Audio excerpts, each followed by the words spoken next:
tenerla aquí, maestra. Hola, Leslie. Un gusto estar con ustedes. Antes de iniciar, les recuerdo que debes seguir cuidándonos lavando frecuentemente nuestras manos con agua y abundante jabón, usando el cubrebocas adecuadamente de forma que abarque nariz y boca. Y aunque juntos, guardar y pedir la sana distancia. La salud es primero. Además, ¿ya hicieron algo de ejercicio hoy? Muy bien, ahora sí les pido que pongan atención. La sesión de hoy se intitula Con enfoques y perspectivas. Con esto nos referimos a que cuando se comparan textos que hablan de un mismo tema, no solo debemos limitarnos a revisar la forma en que se desarrolla su contenido o cómo se organiza la información. También es importante observar y analizar el punto de vista de cada autor sobre el mismo tema. Es importante distinguirlo, porque la visión de cada autor nos ayuda no solo a entender sus motivaciones, sino que nos ayuda a ampliar nuestro propio horizonte. ¿Listas y listos? Muy bien, pues vamos juntos. El aprendizaje esperado para esta sesión consiste en comparar una variedad de textos sobre un tema y el propósito es comparar puntos de vista sobre un mismo tema. Los materiales que van a necesitar para esta sesión son su cuaderno y lápiz o pluma, para que puedan tomar notas. También podría ayudarles tener a la mano su libro de texto. Recuerden que todo lo que vean en esta sesión es para reforzar su conocimiento, así que les recomiendo llevar un registro de las dudas, inquietudes o dificultades que surjan al atender los planteamientos de esta sesión. Muchas de estas las podrán resolver al momento de consultar su libro de texto y revisar sus apuntes.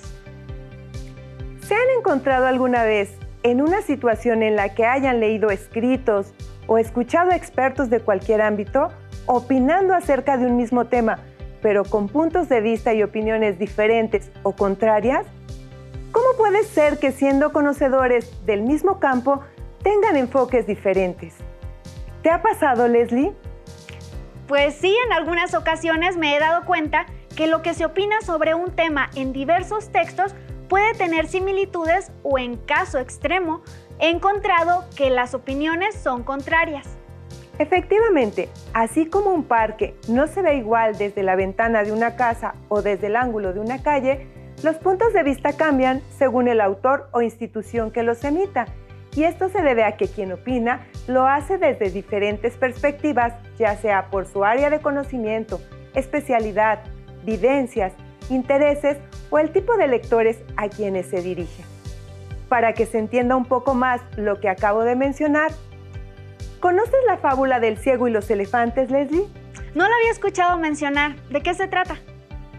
Antes de contarles esta fábula, ¿me podrías describir cómo es un elefante? Claro, para mí un elefante es un animal grande, tiene una larga trompa y enormes orejas.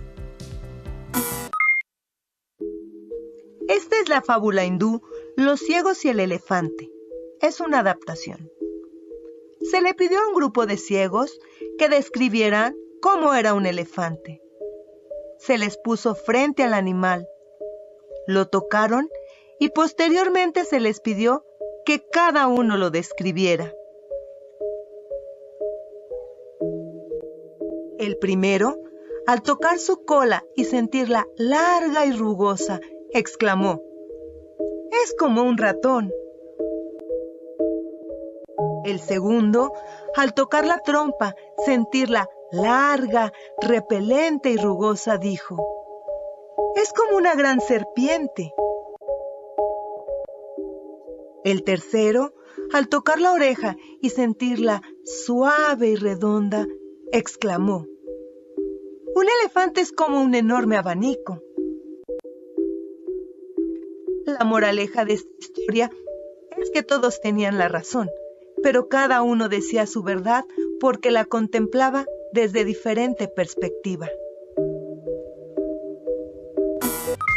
¿Comprendiste la moraleja de esta historia, Leslie? Sí, la moraleja de esta fábula es que cada ciego crea su propia versión de la realidad a partir de su experiencia.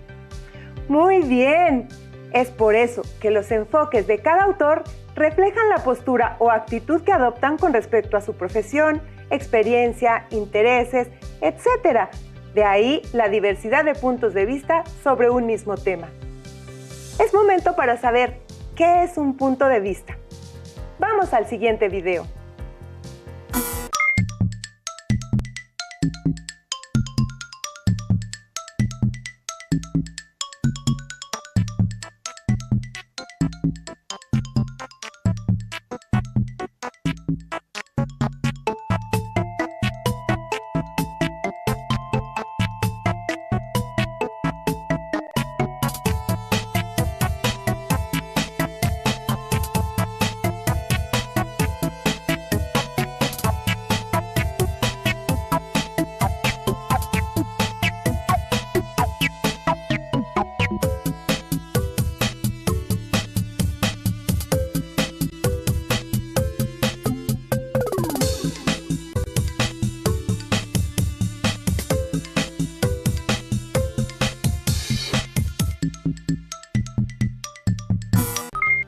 Como pudieron observar, un punto de vista en general es la postura o actitud que adopta una persona al respecto de un tema, hecho u otra persona. Lo cierto es que el punto de vista suele ser claro en los artículos de opinión, entrevistas y textos informativos. Es importante diferenciar el punto de vista de una opinión, pues esta es más cercana a un juicio subjetivo sobre un tema, por lo que admite la posibilidad del error. Ahora podemos identificar que de acuerdo con la postura que exprese cada autor, encontraremos si es objetiva o subjetiva. Todos los virus mutan con el tiempo. La postura objetiva es realista. Está basada en la ausencia de los prejuicios e intereses personales. Los hechos y conceptos son tratados como objetos. Esta película está aburrida.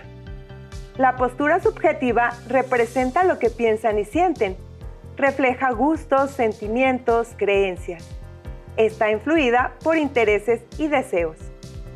Para corroborar si han quedado claras las dos posturas, te invito, Leslie, a que juguemos con este memorama donde se tratan las posturas subjetiva y objetiva. Perfecto, vamos a jugar. Ustedes también sigan con nosotros y verifiquen sus aciertos. Iniciamos, Leslie. Elige una carta para que veas cuál es la oración que tienes que encontrar. Voy a elegir la primera. La ciudad fue fundada en 1570, por lo tanto, es una ciudad colonial. ¿Cuál sería? La 3. Veamos qué hay en la 3. Una postura objetiva. ¡Has acertado, Leslie! Ahora elige otra carta. La segunda. Uy, una postura subjetiva. Por lo tanto, la respuesta sería... La cuarta. La cuarta. Veamos qué hay en la cuarta. Estamos muy conformes con el desempeño de nuestro representante.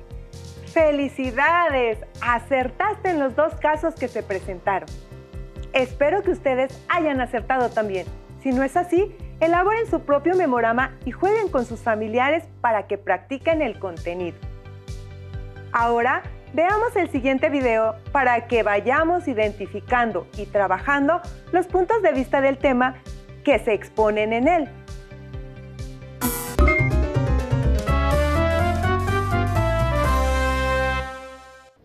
Nuevamente contamos con el apoyo de la doctora Elizabeth Rojas Samperio, que en esta ocasión nos ayudará a identificar los argumentos que están mejor fundamentados. Doctora Elizabeth, ya que tenemos la información, ¿cómo podemos identificar los argumentos? En este texto, por ejemplo, comencé a dejar de comer y aunque adelgazaba, seguía viéndome gordo en el espejo. Empecé a provocarme vómitos cada vez que me daba un ataque de hambre y me comía todo. Luego incorporé los laxantes. Tomaba 8 o 10 por día. Bueno, mira, el argumento te lo está diciendo en el primer enunciado. El enunciado te dice, justamente, ¿quieres volver a leer la primera frase nada más? Comencé a dejar de comer. Hasta ahí. Comencé a dejar de comer. Y luego van a venir los ejemplos y las exageraciones a las que ella tuvo que llegar para poder sentirse cada vez más delgada. El tema, como tú sabes, es la anorexia, y la anorexia es la búsqueda de ser cada vez más y más delgada. Entonces, cuando te está diciendo comencé a dejar de comer, justamente te está dando la afirmación principal. Una situación que más llamó mi atención es que presenta el testimonio de un chavo de 19 años que nos cuenta cómo empezó haciendo una dieta para bajar de peso y de pronto ya tomaba laxantes y se provocaba vómitos. En este sentido, ¿qué tan importantes son los testimonios en el sustento de los argumentos? Mira, yo creo que los testimonios, como te decía yo respecto de las imágenes, son sumamente importantes. Los testimonios lo que marcan es justamente el dramatismo del tema, y al marcar el dramatismo del tema necesariamente te hace tomar postura. No valdría la pena que te pusiera, por ejemplo, un testimonio de un señor de 80 años, porque tú dices, bueno, pues sí, es que ya no puede comer nada, ya se va a morir. Pero cuando tú dices, un joven de 19 años se va a morir cuando tiene toda una vida por delante, entonces inmediatamente adoptas una postura. En varios textos se afirma que no solo las mujeres jóvenes padecen trastornos en la alimentación, sino que cada vez más hombres son los que padecen este problema. Es común que encontremos datos estadísticos como soporte de la información. ¿Cómo debemos considerarlos? Pues mira, son fundamentales. A veces parece que los problemas sociales nada más corresponden a un grupo o a un pequeño grupo, pero cuando de alguna manera empiezan a impactar en más grupos, el problema empieza a crecer. La manera en que el dato estadístico te permite observar porcentajes de la población y porcentajes de los grupos, te permite a su vez adoptar una postura, porque finalmente si una golondrina hace verano, pues ni modo que sufra. Pero si ya es la mayoría de la población, entonces hay que poner atención a ello y evitar que ese problema siga creciendo. Como observaron, en esta entrevista se retoma el escrito de una persona que padece un trastorno alimenticio y la especialista retoma lo expuesto ahí. Leslie, ¿cuál es tu punto de vista sobre lo expuesto en el video? Considero que debemos estar bien informados sobre este tipo de problemas de salud que afectan en su mayoría a los adolescentes. Concuerdo contigo, se debe estar informado para comprender los alcances que tienen estos tipos de trastornos alimenticios. Maestra, ¿y cómo aplicaremos lo trabajado hasta el momento con los conocimientos de diversos textos? Eso lo haremos ahora.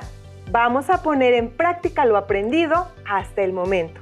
¿Me acompañas? Adelante, maestra. Para iniciar, te voy a pedir que leas el siguiente texto y a ustedes en casa que nos acompañen con la lectura.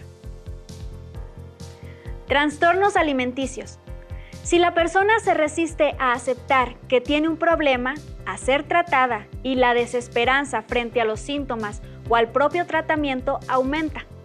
La terapia de grupo es útil porque establece un encuentro con iguales que sufren las mismas dificultades. Aunque no es suficiente, puede ser de gran apoyo cuando el trabajo entre otros ámbitos, médico, individual, familiar, no ha podido iniciarse, se ha obstaculizado o no ha dado muestra de avance. Una vez que hemos leído el texto, nos damos cuenta que el punto de vista del autor refiere que aunque no es suficiente, es de gran ayuda tomar una terapia de grupo cuando se tiene un trastorno alimenticio. Veamos el siguiente texto.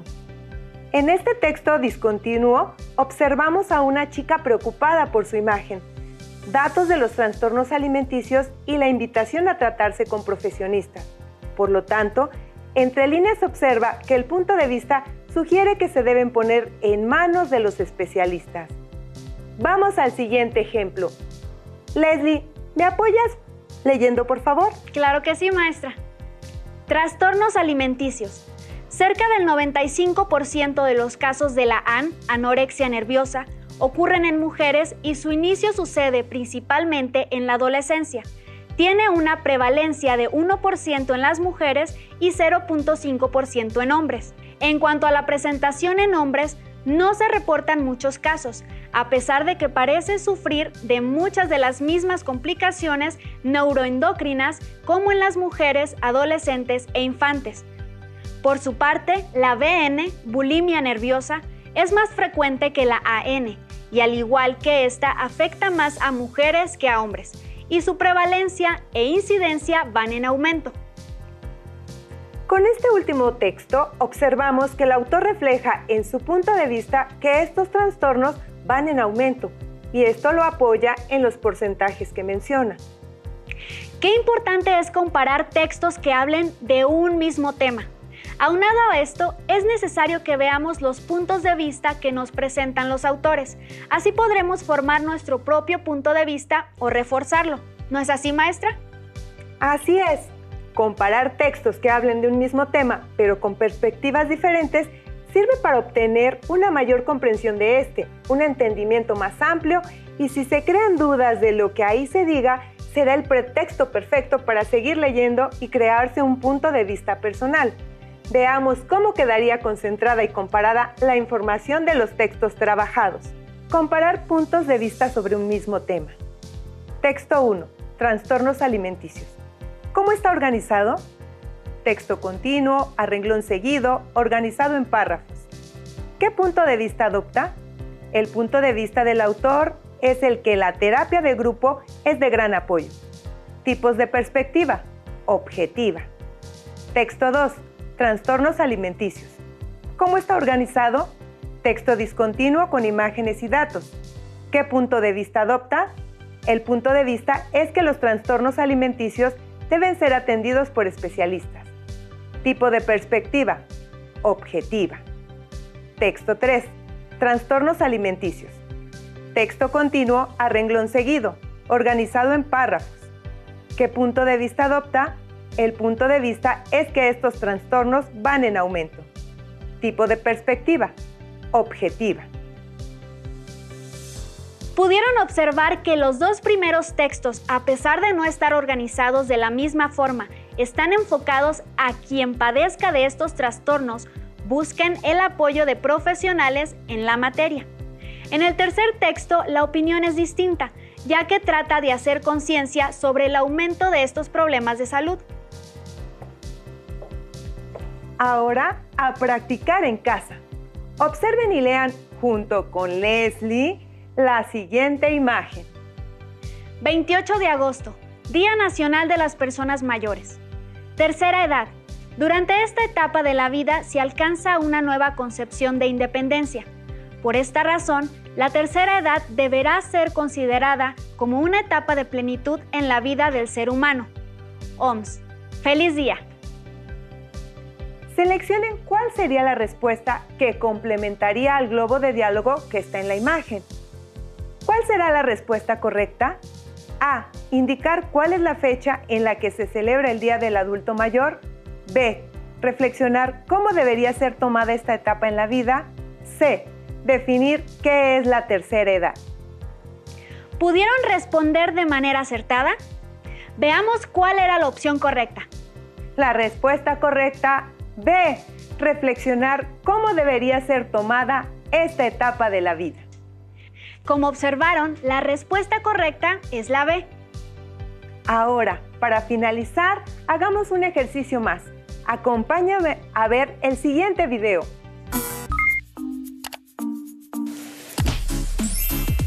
En el tiempo que llevo en el centro histórico de la Ciudad de México, he visto a varios turistas de edad avanzada. Estlali. Hola, Edmundo. Hola. Me llamó la atención lo que acabas de decir. ¿Recuerdas la nota que leímos acerca del envejecimiento de la población europea? Cierto, sobre el incremento de ancianos en Europa.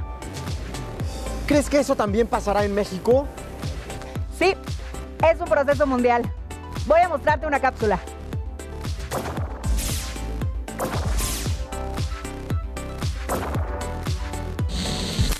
A escala mundial, el número de ancianos se incrementa paulatinamente. Este proceso se deriva de los cambios en la estructura de la población. En términos generales, tanto la natalidad como la mortalidad están disminuyendo y la esperanza de vida aumentando. Es decir, la población infantil y adolescente es cada vez menor y la adulta más longeva. Sin embargo, los países que reciben flujos migratorios retrasan su proceso de envejecimiento porque los migrantes son gente joven. El Fondo de Población de las Naciones Unidas indica que en el año 2017 existían 962 millones de personas con una edad de 60 años y más. Espera que para el año 2030 la cifra aumente a 1.400 millones, para 2050 a 2.100 millones y al finalizar el siglo a 3.100 millones. Europa es la región con mayor número de población anciana. En el año 2017, esta representó 25% del total de sus habitantes. Con excepción de África, el resto del mundo alcanzará porcentajes mayores al 20%, incluido México, que para el año 2050 tendrá 25%. El proceso de envejecimiento de la población representa una serie de retos para las sociedades del siglo XXI. Pues los países deben invertir mayores recursos económicos con el fin de atender las necesidades de dicho grupo social, el cual es vulnerable por las desigualdades, las enfermedades y algún tipo de discapacidad. Los adultos mayores necesitan de cuidados que por lo general recaen en sus familias. En ese sentido, los sistemas de ahorro y de pensiones deben contribuir tanto a su protección social como a evitar situaciones de pobreza. Asimismo, es indispensable ofrecerles atención médica especializada en los sistemas de salud gubernamentales. Además, requieren viviendas y transportes accesibles que les permitan tanto conservar su independencia como seguir siendo parte activa de la sociedad, la cual se enriquece con sus contribuciones. Por ejemplo, los ancianos realizan labores como voluntarios y cuidadores. En ciertos lugares son autoridades que median en la resolución de conflictos familiares, comunitarios o en situaciones de emergencia. Además, conservan y transmiten las tradiciones culturales de sus comunidades a las siguientes generaciones. Por lo tanto, es necesario construir sociedades incluyentes, dispuestas a aprovechar las oportunidades y conocimientos de su población anciana. El envejecimiento demográfico indica un cambio en la estructura de la población. Así es, en mayor o menor medida, todos los países están en ese proceso. Los invito a reflexionar sobre qué es la vejez y cómo queremos llegar a ella. Y cómo cuidar de nuestros ancianos y aprovechar tanto sus conocimientos como sus experiencias. ¿Cuáles son las necesidades de los ancianos que viven en su comunidad? Gracias, Lali. Hasta pronto, el mundo.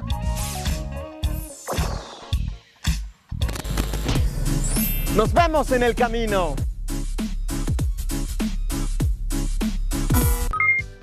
Con la información que acabamos de observar, les invito a que llenen el siguiente esquema. Comparar puntos de vista sobre un mismo tema. En la fila ponen la palabra información. En la primera columna, la pregunta ¿cómo está organizada? En la segunda, la cuestión ¿qué punto de vista adopta? Abajo, pongan un cuadro extra intitulado ¿cuál es su punto de vista sobre el tema? Como vimos, la información puede estar organizada en forma lineal o discontinua. El punto de vista puede ser objetivo o subjetivo. En el cuadro extra, pueden anotar una descripción breve del objetivo de la información. Como observamos, el video habla acerca del aumento de la población anciana en el mundo, no solo de Europa, sino de México. Así pues, ustedes tienen que pensar cómo está organizada la información y qué punto de vista adoptan quienes hablan del tema, para que finalmente señalen cuál es el punto de vista que tienen acerca de lo visto, pero a partir de la información que les fue dada. En esta sesión vimos el aprendizaje esperado de comparar una variedad de textos sobre un tema y nuestro propósito fue comparar puntos de vista sobre un mismo tema. Si ustedes deciden por investigar algún tema de su preferencia, ahora ya saben que es muy útil tener diversos textos que hablen de lo mismo, pero con diferentes enfoques. Esto enriquecerá su conocimiento sobre el tema trabajado y les apoyará para que formen su propio punto de vista. Recuerden que para apoyarse y reforzar el conocimiento de lo trabajado en la sesión, cuentan con sus libros de Lengua Materna 2. Busquen el aprendizaje esperado, respondan y vinculen los programas y lo aprendido. También pueden buscar en libros que tengan en casa o preguntar entre sus familiares sobre el tema que les interese e identifiquen las opiniones que ellos les compartan. Gracias por compartir con nosotros esta sesión de Lengua Materna 2 en la que hemos abordado el título Con enfoques y perspectivas. Hemos aprendido algo nuevo juntos. Y si quieren volver a ver la sesión, consulten los horarios de repeticiones del programa Aprende en Casa 2. ¡Hasta la próxima!